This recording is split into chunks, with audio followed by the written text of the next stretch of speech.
know that I really have anything that I would change except for have more money going into this, right? Like Okay. I would always want a trailer that's bigger, better, nicer. But my thing was I've been in debt before in business and didn't really want to go that route. So my advice would be just to keep costs under control. And like I said, whenever I started the commissary for a few $100. So getting in at a low price to make sure that, this is something that you actually want to do before you're stuck with a you know, 30, $40,000 truck or trailer, and you can go as high as you want, 70, Hmm. 80,000, 110,000, it doesn't matter.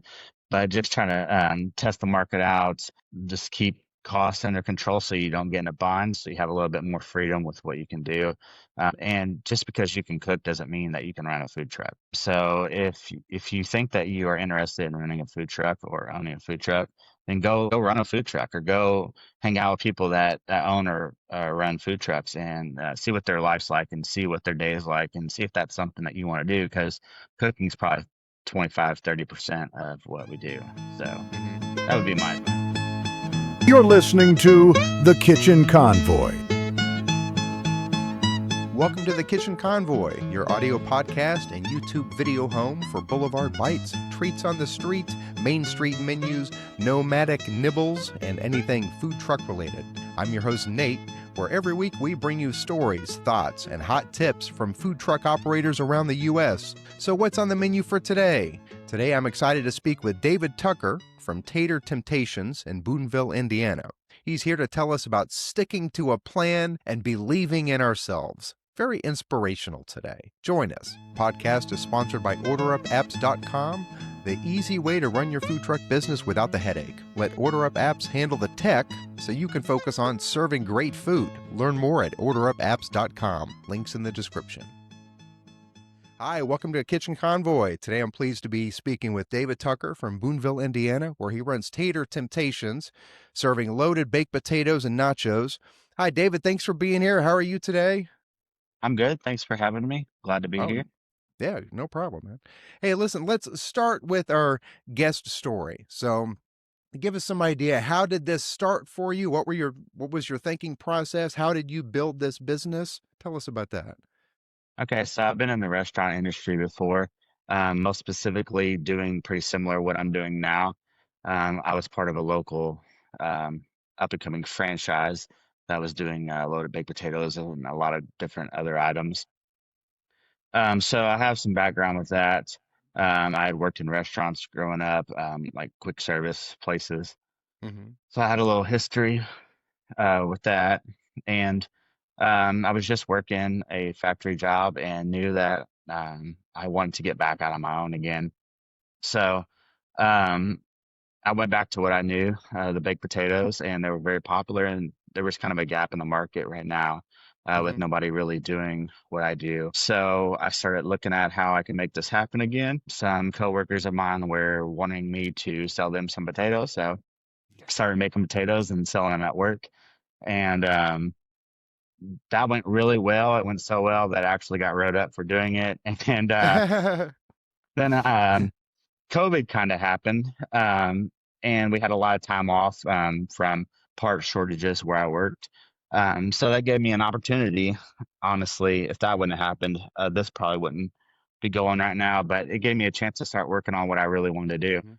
So I put a plan together, found a commissary, and started selling out of the commissary.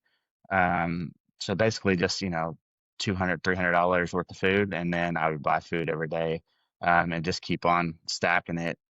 I did that for about a month and a half. And then, rent went way up with the amount of time that I was trying to spend there. So I decided now was the time to, get a truck and a trailer.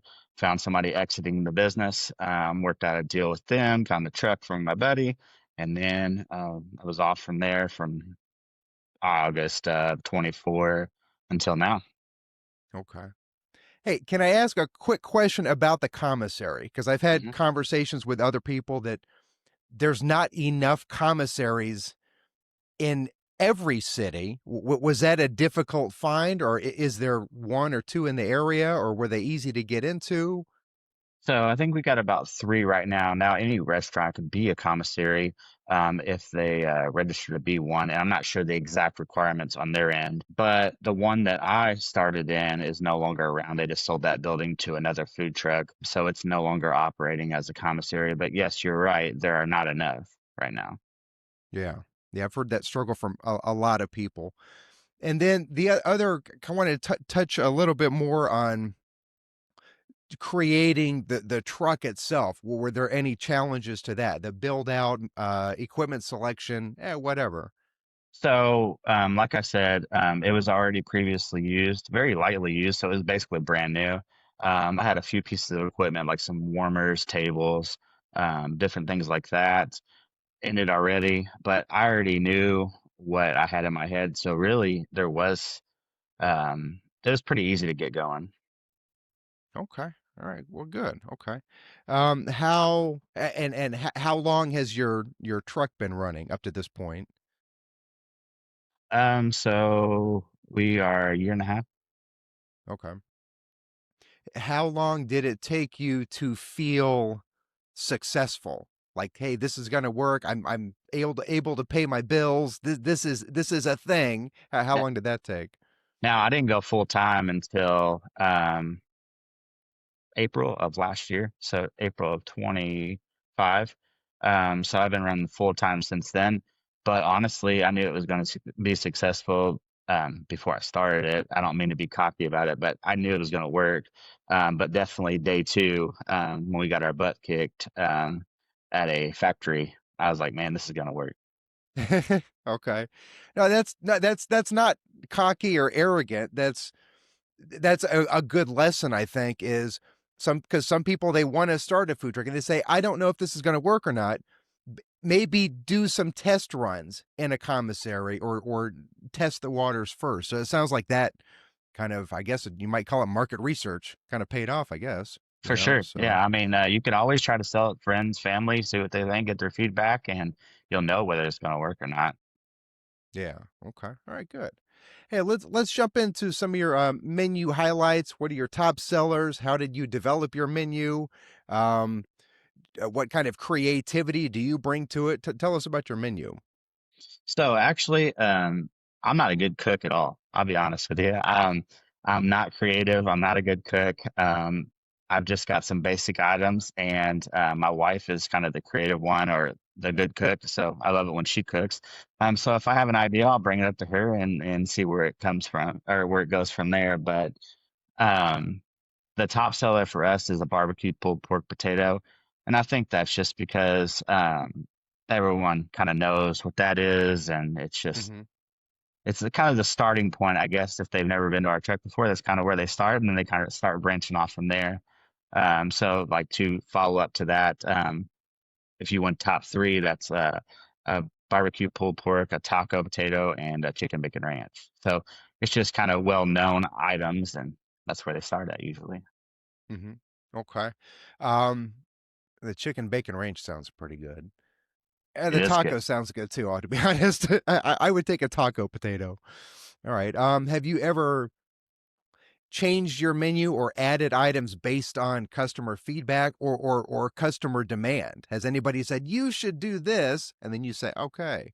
Anything like that? So let's be honest, anything could be on a baked potato and be delicious, right? So it's hard not to make your menu big, but um, if you ever watch any of my videos or any of my content, you'll know that one of my things is that you need to have a small menu because you got to be Hmm. quick and efficient with what you do, or it's going to get too convoluted. So I like to keep it small. I do listen to feedback, so I'm willing to eventually have maybe a tater of the month or something. Hmm. But right now we float between 7 and 10, basic items on the menu. So one thing that people did ask for that they had remembered in the past is an A1 steak spud. So we have that now. I hesitated for a while because it was going to be expensive because beef's expensive. Yeah. But people don't bat an eye at it. If they want it, they want it. So, and we sell a lot of them. Okay. That's a good point. Being cost conscious can kind of run against you sometimes. Sometimes give the people what they want. you know? Yeah, Yeah, try it okay. out. And if it didn't sell, then we're just going to replace it with another one and go from there. So, but we have a pretty core menu right now. And how it works for us is anything you get on a baked potato, you can get on nachos as well. So it's interchangeable with the same toppings. Okay. Hey, and then one question, this is kind of for me personally, I guess. Are you getting any requests for maybe special dietary needs, like vegan or vegetarian or uh, anything? I'd say keto, but probably not. Probably those people aren't going to a potato bar, but anything else? So quite a bit, people will leave meat off a baked potato or something like that. And then if they tell me that that's what they're trying to do, we'll add whatever veggies we have on board on top of that potato for them. So that's kind of what we do for that. Okay. Okay. All right. Good. All right. Can you give us 3 words to describe your menu? Consistent quality and value. Okay, good. All right. Yeah, consistent quality value. Okay, good. All right, let's jump into our tips and tricks. So this is my favorite part of the show. This is where you can give somebody advice. Maybe somebody wants to start their truck, but they're not sure how to do it. Maybe somebody has a truck and they're struggling. There's some difficulty there. What are some things that you might tell somebody what you should or should not do? Is there anything that you would change in your story? Give us some advice here. I don't know that I really have anything that I would change except for have more money going into this, right? Like Okay. I would always want a trailer that's bigger, better, nicer. But my thing was I've been in debt before in business and didn't really want to go that route. So my advice would be just to keep costs under control. Like I said, whenever I started the commissary for a few $100. So getting in at a low price to make sure that, this is something that you actually want to do before you're stuck with a, you know, 30, $40,000 truck or trailer. And you can go as high as you want, 70, Hmm. 80,000, 110,000, it doesn't matter. But just trying to test the market out, um, just keep costs under control so you don't get in a bind, so you have a little bit more freedom with what you can do. And just because you can cook doesn't mean that you can run a food truck. So if you think that you are interested in running a food truck or owning a food truck, then go run a food truck or go hang out with people that own or run food trucks and see what their life's like and see what their day is like and see if that's something that you want to do because cooking is probably 25-30% of what we do. So Hmm. that would be my advice. Okay. Yeah, I have talked to a few people, not on the show, but there's that perception that you have to be a chef first and then you can open. And it's no, you have to be able to cook one thing really well. You don't need to Hmm. cook everything. Yeah. So okay, yeah, that's good advice. Yeah, I'm not a Have chef by any means. yeah, yeah. Have you had any failures turn success? What's been your biggest difficulty that you were able to turn around? Anything? um, like on the truck. Yeah, yeah, or just maybe outside of the truck, maybe the business part of it, or I don't know. I think that okay, whenever you first start, you try different places to go or whatever. You're going wherever you can get in to get food to people. And then as you start running longer, you can say, okay, well, this place was successful and this place wasn't. So it's just learning from that to where you want to go again or where you don't want to go again is probably my biggest lessons that I learned. And then you can tweak your schedule and go to the successful places. Okay. So I'm trying to characterize your story so far. It sounds like it's the if there's a rabbit and the what do they call the tortoise and the hare. You sound like the tortoise. You're going in the right direction, change it. You're not going somewhere quickly. You kind of start slow and just kind of tweak it. Yeah. I'm the rabbit though, for sure. Like I will go 100 miles per hour in one direction, but I try to roll that back and be realistic. Now sometimes it requires you to be the rabbit, right? And I'm cool with that. It's just you got to be methodical. You want to last for the whole race. You don't want to just sprint and be done. Okay, so maybe that's the advice. Be methodical. Have a method, have a plan, and stick with it. Maybe something Hmm. like that. Yeah. Okay. Okay. Consistency is key. Yeah, yeah. Okay. Let's jump into our lightning round. And so this is just for fun. 5 questions. I'll ask you a question. Just give us the first answer that comes to your head. Okay? Are you ready? I'm ready. Okay. Let me get my let me get ready here. Okay, here we go. All right, question 1. What is the worst flavor of ice cream? Go. Anything with coconut flavor. Okay, okay. All right, question 2. If your truck had its own theme song, what would it be? 1 potato, 2 potato, 3 potato, 4 potato. Okay, that very appropriate.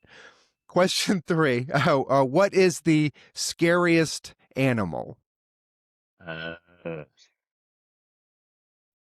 we got cats, and I think cats are kind of scary. Like you never know what they're thinking. So let's go cat. Okay. Okay. Do you have cats? I do. I don't have the Okay. scary orange cat though. Those are the unpredictable ones. Yeah, unpredictable for sure. Okay. All right. Question 4.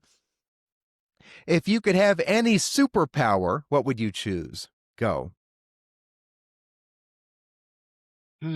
Superpower. Predictability. You can predict the future. Okay. All right. Like clairvoyance, maybe. Sure. Okay. Okay. Question 5. Favorite spice, herb, or condiment? Go. Salt and pepper. Can't go wrong with some salt and pepper. Okay. Good. Okay.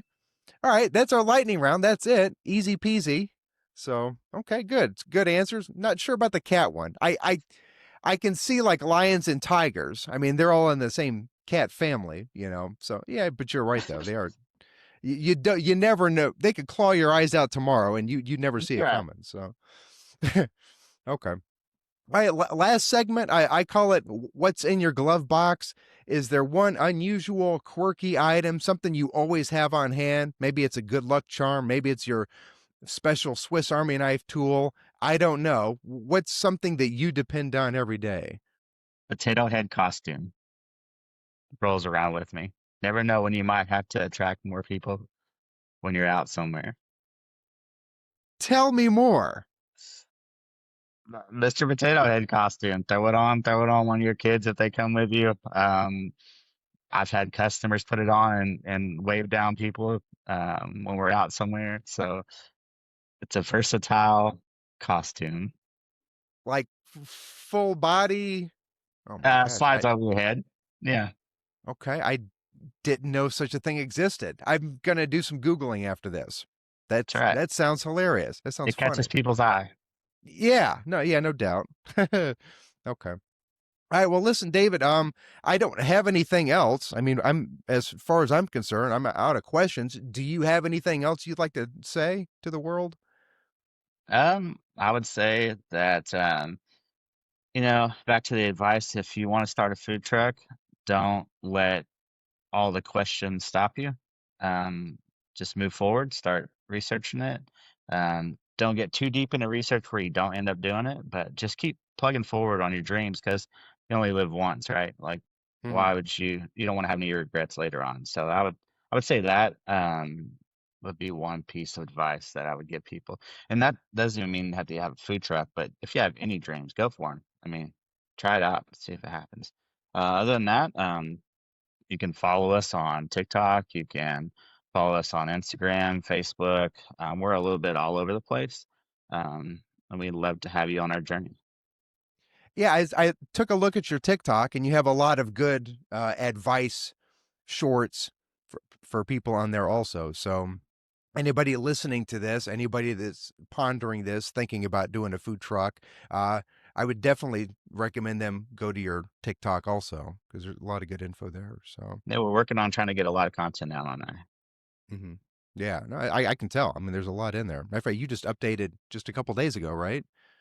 Yep, Or yesterday. today, I think. Yeah, yesterday. Yeah, okay. Yeah, all right. Well, good. Hey, well, David, thanks for joining us. I can tell you've put a lot of thought into your whole business, and it sounds like it's paying off for you. So, hey, again, thanks for coming and keep on trucking. Toot toot.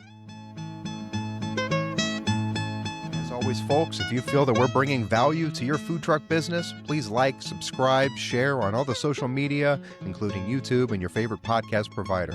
Our goal here at the Kitchen Convoy is to bring you in-depth stories, problems and solutions, and actionable advice that you can use today to improve your food truck business tomorrow. If you'd like to see your food truck showcased on the Kitchen Convoy, send an email to thekitchenconvoy@gmail.com. You can also go to our website, kitchenconvoy.com, scroll to the bottom, fill out our short form, and hit the big orange submit button.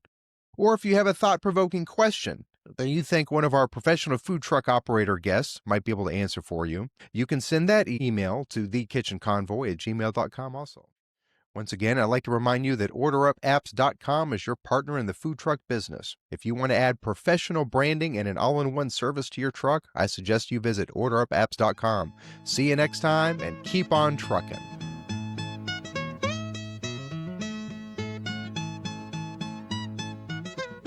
Thank you for listening to the Kitchen Convoy.